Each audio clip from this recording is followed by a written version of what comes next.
यहाँ उपस्थित आप सभी साक्षी मित्रों का हृदय से स्वागत, हृदय से आशीर्वाद। बहुत दूर दूर से बहुत सारे लोग यहाँ आए हैं। मैं सत्र के प्रारंभ में यही कहना चाहूँगा, सिर्फ हृदय खोलकर आपको यहीं मेरे समक्ष उपलब्ध रहना है। शेष सारा काम मैं स्वयं करूँगा। आपको सिर्फ शिविर के 3 दिनों में हृदय खोलकर पूरी तरह यहीं अपने को उपलब्ध कर देना है। यानी जितने समय मेरे समक्ष आप हों, उतने समय तक कोई दूसरी बात आपके चित्त में नहीं आनी चाहिए।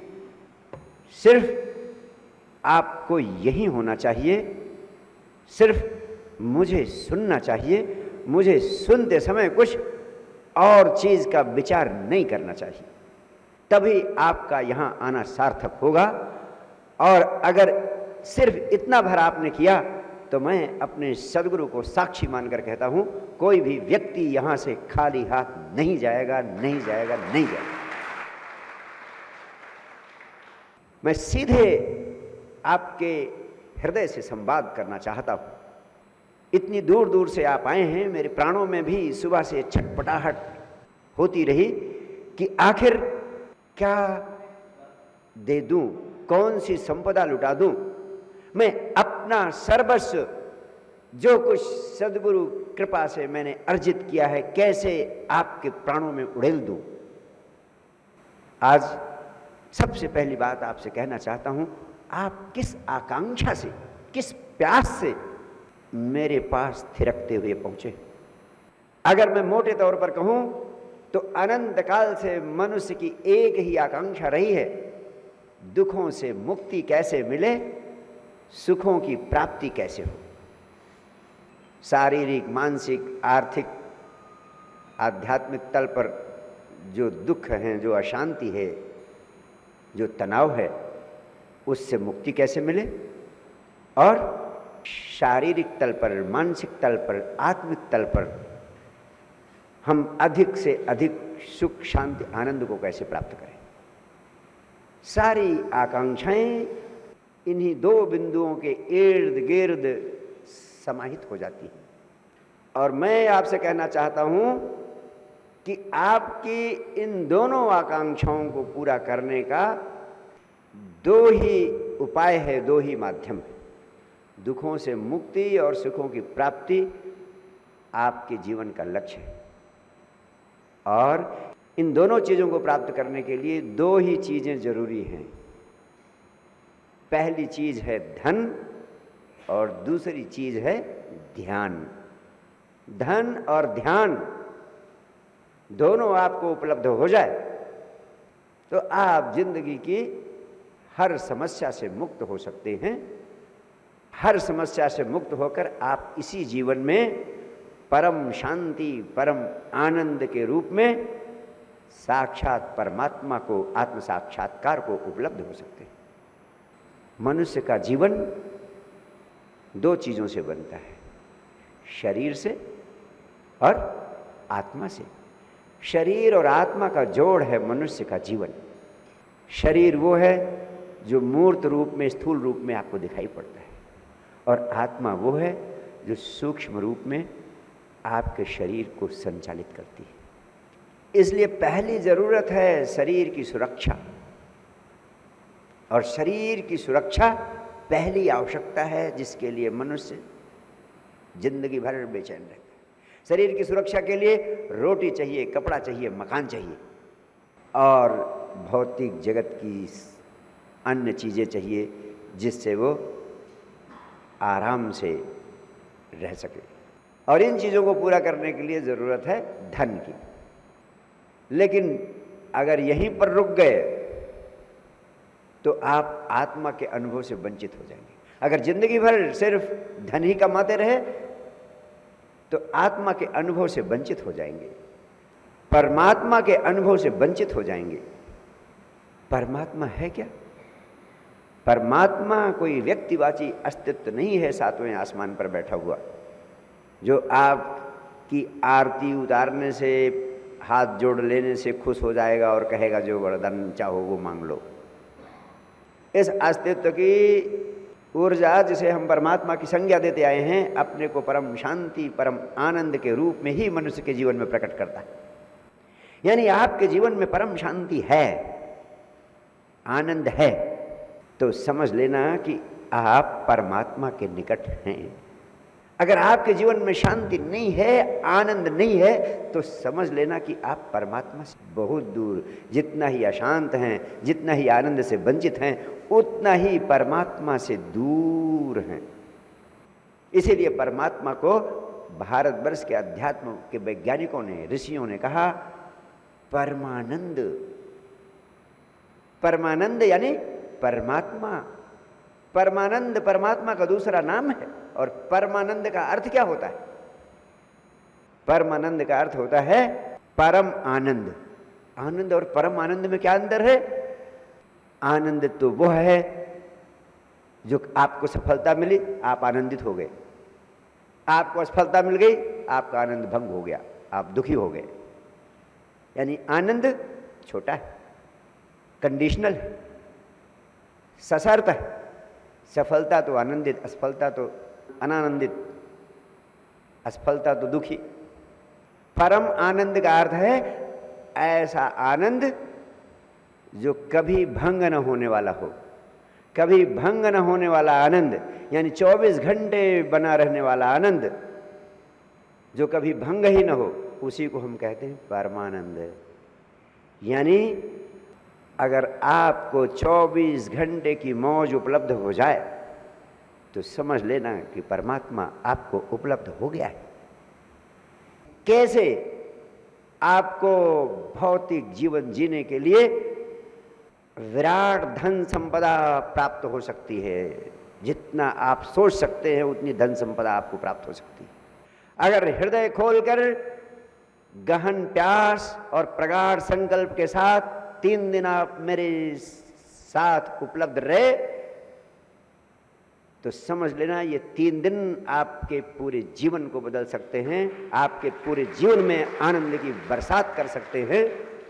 और अगर हृदय खोलकर गहरी प्यास और गहरे संकल्प के साथ आप नहीं रहे सद्गुरु के साथ, आपको कुछ भी प्राप्त हो पाना संभव नहीं होगा। वो समय दूसरा था जब बुद्ध को, कृष्ण को, क्राइस्ट को, अध्यात्म के विज्ञान को विकसित करने में, बुद्धत्व को उपलब्ध होने में इतना श्रम, इतनी साधना करनी पड़ी। 12 बरस, 20 बरस, 25 बरस लोग पहाड़ों पर, जंगलों में घूमते रहे। लेकिन अब हमारे पूर्ववर्ती ऋषियों ने, अध्यात्म के वैज्ञानिकों ने इतना आत्मा के विज्ञान को विकसित कर दिया है कि अब जो काम उन्होंने 12 वर्ष साधना करके किया, वो हम 12 दिन या 12 मिनट में भी कर सकते हैं। आपको पता होगा बिजली के बल्ब का आविष्कार करने में थॉमस एडिसन को 20 वर्ष लग गए थे। लेकिन आज आपको बिजली का बल्ब जलाने में कितना समय लगता है? सेकंड भर भी नहीं लगता। आपने बटन दबाई नहीं कि बल्ब जल जाता है। जो विज्ञान पैदा किया जा चुका है उसका उपयोग करके हम एक दिन में, 1 घंटे में वो सफलता प्राप्त कर सकते हैं जो पहले 20-20 साल, 25-25 साल, 30-30 साल में ऋषियों को उपलब्ध हुई।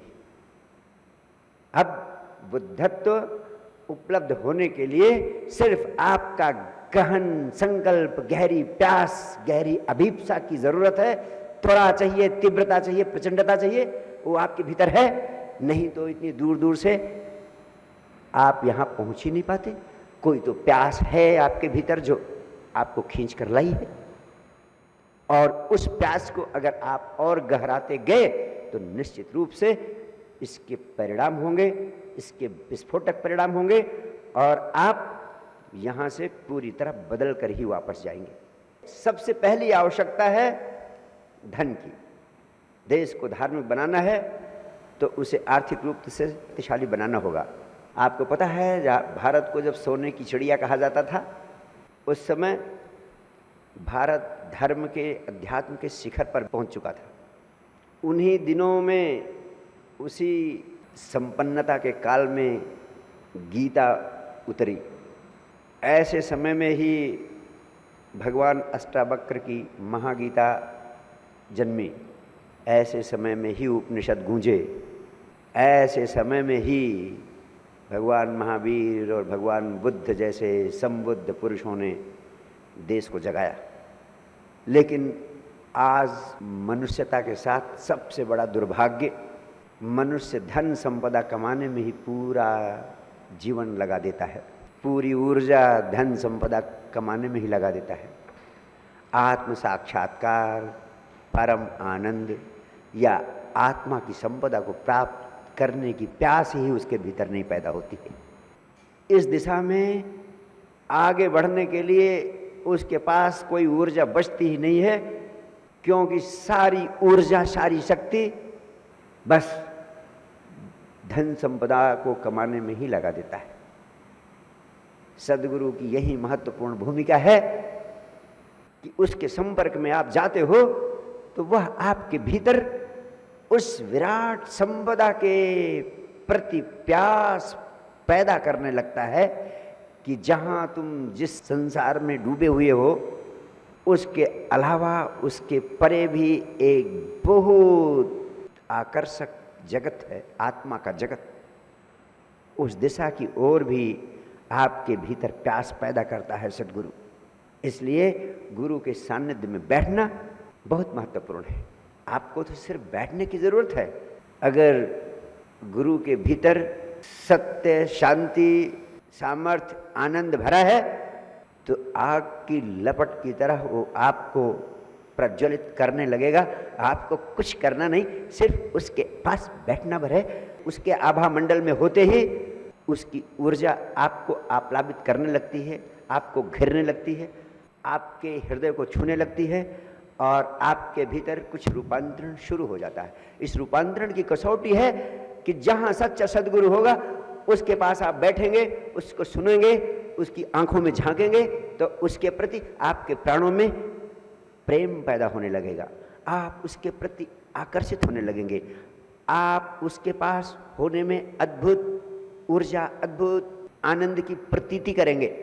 ये अवसर है। इसलिए सबसे पहले एक मैं महत्वपूर्ण सूत्र कहना चाहता हूं जो धन संपदा के विषय में बहुत ही महत्वपूर्ण है। हर व्यक्ति आर्थिक रूप से अमीर होना चाहता है, समृद्ध होना चाहता है, लेकिन अमीरी और समृद्धि की कसौटी क्या है? तुम्हारे पास जितना धन उपलब्ध है और जितना तुम्हारी कामना है, वासना है, उन दोनों के बीच जो फासला है उसी पर निर्भर करता है कि आप अमीर हैं कि गरीब हैं। यानी आपके पास कुछ धन संपदा उपलब्ध है, लेकिन आपके पास वासनाएं कितनी हैं, आकांक्षाएं कितनी हैं, इस पर निर्भर करता है कि आप धनी हैं कि गरीब हैं। अगर आपके पास उपलब्ध धन और आपकी जो कामनाएं हैं, वासनाएं हैं, उनके बीच फासला कम है तो आप अमीर हैं। अगर आपकी कामना और आपके पास उपलब्ध धन दोनों में फासला बहुत बड़ा है, यानी आपकी कामनाएं बहुत बड़ी है, धन कम है, तो फासला बहुत बड़ा हो गया। अगर ये फासला बड़ा है तो आप दरिद्र होंगे, आप भिखारी होंगे। और अगर आपके पास उपलब्ध धन और आपकी आकांक्षाओं के बीच फासला बिल्कुल नहीं है तो आप अमीर हैं, सम्राट हैं, शहंशाह हैं। उदाहरण के तौर पर मैं समझाना चाहूँगा। मान लीजिए आपके पास 10 रुपये हैं और आपकी ज़रूरतें 1 रुपये में पूरी हो जाती हैं तो आप अमीर हैं। एक दूसरा आदमी है, उसकी वासनाएं, उसकी कामनाएं इतनी हैं कि 10 करोड़ रुपए भी हों तो पूरी नहीं होंगी और उसके पास 5 करोड़ रुपए हैं। उसके पास 5 करोड़ रुपए हैं लेकिन उसकी वासनाएं, उसकी आकांक्षाएं इतनी हैं कि 10 करोड़ रुपए हों तो भी पूरी ना हो, तो वो आदमी दरिद्र है। 10 रुपए वाला आदमी अमीर है, क्योंकि उसकी आवश्यकता 1 रुपए में पूरी हो रही। इसलिए अमीरी और गरीबी आपकी वासना और आपके पास उपलब्ध धन के अंतर पर निर्भर करती है। आवश्यकताएं तो पूरी की जा सकती है, रोटी, कपड़ा, मकान, थोड़ा और भी समझ लो। आजकल तो एसी भी आवश्यकता हो सकती है, कार भी आवश्यकता हो सकती है, लेकिन जो भी चीज़ें आवश्यकता हो सकती हैं, आवश्यकताएं तो पूरी की जा सकती हैं। आपकी आवश्यकताएं पूरी हो जाती हैं, उसके बावजूद भी आवश्यकताओं से 10 गुना भी धन आपके पास उपलब्ध हो जाता है। जितनी आपकी आवश्यकताएं हैं, ज़रूरतें हैं, उससे भी 10 गुना धन आपके पास उपलब्ध होता है, फिर भी आप तृप्त नहीं होते हो, आनंदित नहीं होते हो, तनाव में रहते हो, और आप और धन और धन और दौड़ और तेज दौड़ना और धन कमाना, इसी में पूरी ज़िंदगी लगाए चले जाते हो, पूरी ज़िंदगी लगाए चले जाते हो। अब आपके पास ऊर्जा बचती ही नहीं जिसे आप आत्म साक्षात्कार, परम आनंद, 24 घंटे की मौज को उपलब्ध करने की दिशा में लगा सके। सारी ऊर्जा तो वही है आपको उपलब्ध, उसे चाहे जिस काम में लगा दें। आपने सिर्फ शरीर से संबंधित भौतिक आवश्यकताओं और कामनाओं को पूरा करने में ही सारी ऊर्जा लगा दी, तो आत्मा की आवश्यकता यानी आत्मिक तृप्ति आपको उपलब्ध नहीं हो सकती है। आप कितना भी धन कमा लोगे, अतृप्त रह जाओगे, खाली हाथ मरोगे, खाली हाथ इस संसार को छोड़ जाओगे, और तुम्हें बहुत बुरी तरह पछताना पड़ता है। कब? जब तुम डेथ बेड पर होते हो, मृत्यु शैया पर होते हो, उस समय सोचते हो कि हाय रे, सारी जिंदगी, सारी ऊर्जा, ये अनमोल जीवन गैर जरूरी चीज़ों को इकट्ठा करने में मैंने लगा दिया। अब मैं मृत्यु शैया पर हूँ, जिंदगी के अंतिम क्षणों में हूँ, अब पछताए होत क्या, अब तो समय निकल ही गया।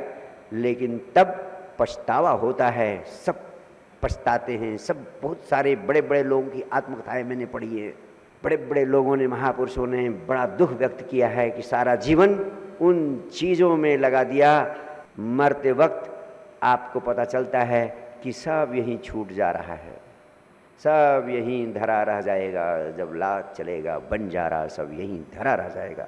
उस समय आप पछताते हैं कि अनमोल जीवन मिला था, आत्मा की परम आनंद की अवस्था को उपलब्ध हुआ जा सकता था, लेकिन इस दिशा में मैंने कुछ किया ही नहीं। जो कुछ इकट्ठा किया वो सब यही छूटा जा रहा है, कुछ आपके साथ नहीं जा रहा है, खाली हाथ मरना पड़ रहा है। इसीलिए सिकंदर ने कहा था कि दुनिया वालों ध्यान रखना, सिकंदर ने सारी दुनिया जीत ली थी, विश्व विजेता बन गया था, लेकिन मरते समय उसने अपने दोनों हाथ अर्थी के बाहर लटका दिए थे और कहा था मरने के पहले कि मेरे दोनों हाथ अर्थी के बाहर लटका देना, ताकि सारी दुनिया देख सके कि सिकंदर जैसा विश्व विजेता भी खाली हाथ मरा था, खाली हाथ चला गया इस संसार से।